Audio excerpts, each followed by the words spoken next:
Hello everybody, welcome to WhatCulture Gaming. I'm Scott and the PlayStation 5 coverage continues. I put out on Twitter the other day, just after the PS5 review embargo broke, just asking if there was any more specific things that you guys would like to know, because, you know, it's all out there now. The final embargo is done, so let's just get to your questions, because I have some answers. First up from Michael Gray, who says, what's the battery life like on the DualSense? He imagines that with the fancy vibrations and haptic feedback that it eats the battery very quickly. Yeah, this is actually kind of crazy. One thing that's been doing the rounds recently is that the DualSense only has a battery life of a couple of hours. And sadly, that is true if you're playing something like Astro's Playroom. Astro seems like it's more of a one-off because pretty much every level in that game is set up to, you know, have the motors go, and it's going to have different pressures on the triggers. You know, it's going to be lighting up in different ways. It's just that game is very much taking advantage of everything the DualSense can do, which just isn't the case on Spider-Man Miles Morales, or in case of other stuff I've been playing, the Pathless, Devil May Cry 5, or backwards compatibility titles. Obviously, you know, they haven't been patched to take advantage of the new controller, but the likes of DMC5 Special Edition and Spider-Man, they just aren't as active on the controller side as something like Astro is. So it is true that if you're hammering Astro in every possible way, the controller will be done after 2 to 3 hours, but I got way more life out of it. I got a standard day's play, so that's closer to 6 to 8-ish hours in one sitting. But yeah, what you've heard is true in regards to something like Astro can completely eat through a battery in, let's say, 2 to 3 hours. Next question from McAllister1980, who says, do the pop-up cards look like they're just a gateway to microtransactions? Like the first hint is free, but then you gotta pay. Also, what do you use in your hair? Hair is shockwaves, wherever, if you can procure that from anywhere. But the cards, this microtransaction thing feels like it's a reference to Sony patented the idea, or made a patent, tying microtransactions to the system UI. The idea that, you know, if you were failing in a game, that something would pop up and say, hey, look, this weapon is available for an extra couple of pounds. You could just pay for it and then do that. Not yet. The version that's implemented in the PS5 right now is just suggesting things for you to do that is already in the game. So, you know, it's Astro, it's Spidey, it's DMC, it's things levels that you haven't finished yet, combat challenges, you know, specific collectibles that you haven't hoovered up yet. Things like that. Astro comes with help videos to sort of point you in the direction of collectibles that are also embedded inside the card. So, you know, when you're hitting that PlayStation button, you're seeing all those cards, you're noticing stuff you haven't done yet, and then you can just watch a quick video to be like, oh, okay, I need to go left next time I'm in this level to pick this thing up. Like I said, though, they did file that patent, so let's just see where it goes going forward. For now, though, no. Next one from Willie Arrea, great name. Great work on the review, thank you very much. I was wondering about temperatures and airflow of the system. Have you been monitoring any of it? Fan sound, heat behind or near the console? Greetings from Chile. Also had a question from Michael Gray, who said, how noisy and how hot and how much air does the actual console seem to kick out? Thanks. Also greetings to Chile, to Mr. Willie Arrea. So I don't have any specific temperature monitoring stuff. However, I have been keeping an eye on various, you know, reviewers over the course of the review period, and it does hover between 30 and 60 Celsius, which apparently is just sort of normal. Some of the highest temperatures recorded are with Devil May Cry 5 Special Edition, where it got up to 59 degrees, but the vast majority, especially if it's something backwards compatible, is way further down the rung. As far as I know, this is all just normal. It's not something that I'm specialized in, but it does seem like it's normal. I will say, because I did notice the PS5's temperature after I played it for literally 14 hours straight.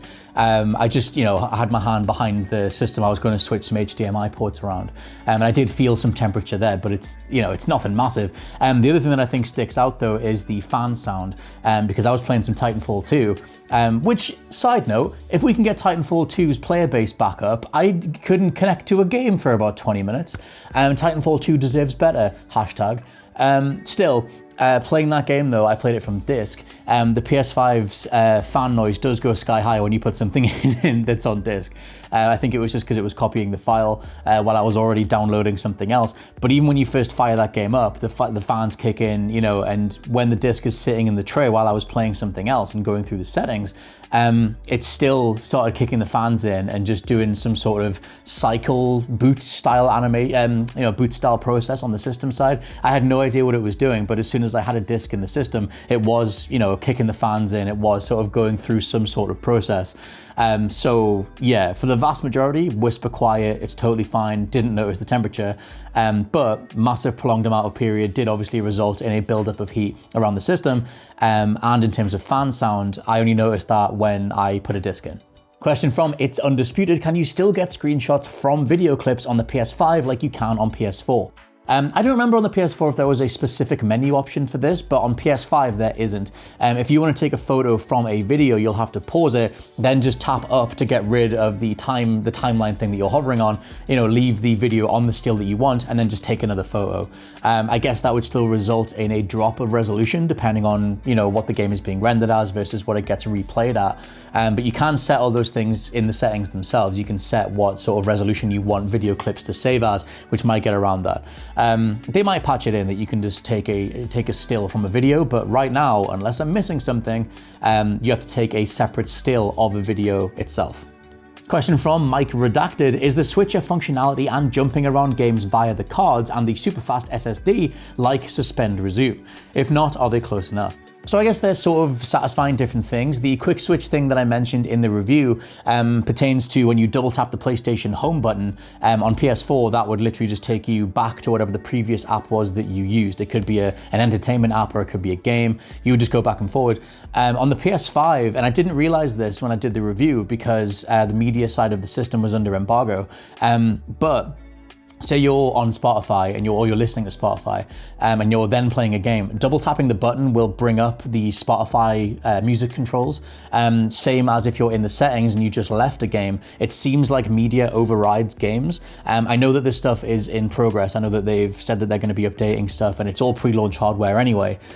So those things might change, but conversely to that, before I started mixing in a lot more media apps, say I was playing Spider-Man and I jumped out into the settings and then I double tapped the button, I could then jump back into Spider-Man. So that was a quick way to get back into it. In terms of suspend resume, it's the same. Like the system goes into its rest mode, you can just resume exactly where you left off. And also on top of that, if you go to any particular game's game hub, you can pick specific missions from the game hub. You just pick them from the card layout. So if there's a mission that you want to do, you just hit square, and even if the game isn't already loaded, you can boot straight into that specific mission giver and do that specific mission from the game hub on the dashboard. You'll see what I mean once you get hands-on with the system itself. But in terms of expediency, in terms of getting you place to place, they've really ramped that stuff up. Everything just loads in seconds and it's baked into the UI itself. Next up from Scott Curtis, he's pre-ordered the disk drive console as his thinking was to save memory space. However, to take advantage of the SSD, will the game fully download from the disk onto the SSD anyway? Yes, the way that this seems to work is that only PS5 games have to be loaded onto the SSD. You can't put them on external storage. You can only do that with PS4 games / backwards compatible stuff. Again, something that's unfolding during the whole review process. And as more people sort of, more tech-minded folk than me start breaking into specific file types and specific ways that the console stores things, the overall rule right now seems to be that the internal storage has to be filled up with PS5 games, that you can't move them elsewhere. At least that's what I've found for now. Question from Christoph, for the casual gamer, is it worth getting a PS5 for games that are coming to the PS4 anyway? Honestly, this is fascinating. I think that the more Sony get out there and say Miles Morales, Horizon, other than sort of Ratchet and Clank and Demon's Souls, the next, even 2021's lineup of PS5 exclusives, something like Horizon is still coming to PS4. I can't speak to the PS4 version of Miles Morales, although I guess I got a look into it if you turn off the ray tracing on PS5. I think it's going to be a case of just waiting and seeing what those games look like side by side, because on the PS5 version of Miles Morales, you can turn off the ray tracing to prioritize the frame rate, which assumedly would be closer to how it would run on PS4, i.e. you wouldn't get all the graphical flourishes and stuff like that. So it's kind of on you. For me, the PlayStation 5 I think is an incredible piece of kit. I would recommend that you check out my review in full. I love the new UI and I think it pushes you towards trophy goals and completing a game and seeing 100% of something in a way that the PlayStation 4 doesn't. However, if you're more interested in the game and your financial situation, doesn't afford for £500,000 to be thrown at a new system that arguably doesn't have an exclusive library just yet, then, like I said, it's all on you, but I could see the argument for just sticking with PlayStation 4 for now. Next one from Sawyer, does Death Stranding feel any different with the controller? Sadly not yet, although I think that Hideo Kojima will do a next-gen patch for the game and just add various haptic feedback stuff. I mean, of all the games that are begging for a DualSense overhaul, like an Astro's Playroom style overhaul, where the controller is reacting to every little thing you do, I think Kojima would think of really cool ways to implement that. So hopefully we get some sort of haptic overhaul for the game itself. But right now, no, it's the same it's just playable on backwards compatibility, which means the vibration, the controller, everything functions like it did on the PlayStation 4. Next one from Richard, is it still a pain to message people and start parties? Have they finally gotten rid of the insane menu lag that PS4s have? Thankfully, yes. The PS5's menus are just liquid butter smooth. And I know exactly what he means. If you had a PS4 Pro, and it was the case on the original one too, but the PS4 Pro's menus were ridiculously laggy, considering that this thing was sold as a premium system.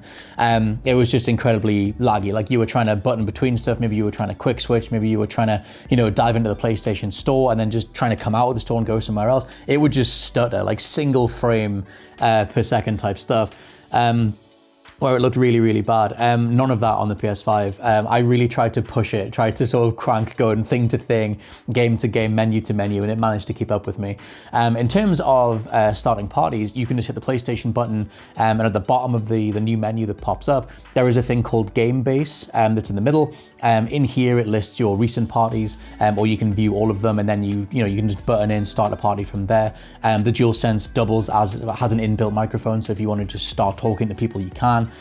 All that stuff seems to be done through the Game Base icon, which is super, super handy. The only downside is that the DualSense's microphone isn't really that good, but it does the job. It's serviceable enough. Next one from Andy N7K, who just says, what the native streaming, i.e. can you native stream to Facebook, YouTube, Twitch? Yes, you can.